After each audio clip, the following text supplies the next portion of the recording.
ये एक hollow cylinder है, मतलब अंदर से ये सिलेंडर खोखला है, खाली है। ये एक सॉलिड सिलेंडर है, मतलब ये अंदर से भरा हुआ है। दोनों सिलेंडर्स का डायमेंशन सेम है, मतलब लंबाई जो है, लेंथ जो है और थिकनेस जो है, ये दोनों के लिए सेम है, बिल्कुल सेम डायमेंशन का दोनों सिलेंडर्स है। ये जो हिस्सा आपको दिख रहा है और ये जो हिस्सा आपको दिख रहा है, इसे इस सिलेंडर का बेस कहा जाता है, सर्कुलर बेस। चलिए हम मान लेते हैं कि ये सर्कुलर बेस जो सर्कल है, इसका रेडियस है r। तो अब आप बताइए, ये जो सर्कल है, इस सर्कल का सरकमफरेंस कितना होगा? हमें पता है कि सर्कल का सरकमफरेंस होता है 2 into pi into radius of the circle. हमें इस सिलेंडर का जो कर्व्ड सरफेस है, देखिए ये जो सरफेस है, ये इसका कर्व्ड सरफेस नहीं है, बल्कि ये प्लेन सरफेस है।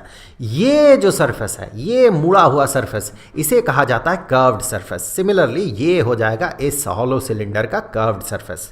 हमें इस सिलेंडर का कर्व्ड सरफेस का सरफेस एरिया पता करना है, मतलब कर्व्ड सरफेस एरिया हम पता करेंगे। अब चूंकि दोनों सिलेंडर्स का डायमेंशंस सेम है, लंबाई मोटाई दोनों का सेम है, तो ऑब्वियसली दोनों का कर्व्ड सरफेस जो होगा वो सेम होगा। That mean curved surface area दोनों के लिए सेम होगा। तो इस सॉलिड सिलेंडर को यहां से हटा देते हैं। हमने क्या देखा था कि इसका जो रेडियस है, सर्कुलर बेस का जो रेडियस है, ये है r। और चलिए मान लेते हैं कि इसका जो हाइट है, ये हाइट है h।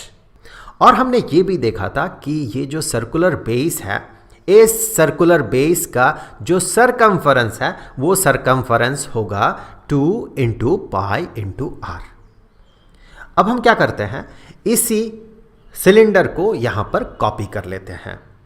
और कॉपी करने के बाद हम क्या करेंगे, इसे हम इस जगह से बिल्कुल सीधे हम काट लेंगे। काट के हम इसे खोलेंगे। हमने थोड़ा सा इसे खोला यहां पर। अब आप बताइए, ये जो लेंथ है, ये लेंथ कितना होगा? ऑब्वियसली जब ये पूरी तरह से मुड़ा हुआ था तो ये लेंथ कितना था? ये लेंथ था 2 पाई r। तो अब खुलने के बाद भी वो लेंथ तो सेम ही रहेगा। दैट मीन ये जो रेड कलर का आपको कर्व्ड लाइन दिख रहा है, इसका लेंथ होगा 2 इंटू पाई इंटू r। और हमने ये भी माना था कि इसका जो हाइट है, वो हाइट है h। इसे थोड़ा और खोलते हैं, थोड़ा और। इस तरह से आप खोलते जाएं तो आपको एक रेक्टेंगल मिलेगा। ये रेक्टेंगल कैसा है? इसका लेंथ है 2 पाई r और इसका ब्रेथ है h। हमें पता है कि रेक्टेंगल का एरिया होता है length into breadth. That mean इस रेक्टेंगल का जो एरिया होगा, वो एरिया होगा 2 into pi into r into h। ये हो गया इसका लेंथ और ये हो गया इस रेक्टेंगल का ब्रेथ। अब ये जो एरिया है, इस रेक्टेंगल का एरिया जो है, ऑब्वियसली इस सिलेंडर का कर्व्ड सरफेस एरिया के बराबर होगा, क्योंकि इसी कर्व्ड सरफेस को काटते हुए हमने खोला और हमें ये रेक्टेंगल मिला। तो इस तरह से हम कह सकते हैं कि एक सिलेंडर का कर्व्ड सरफेस एरिया होता है 2 पाई r h।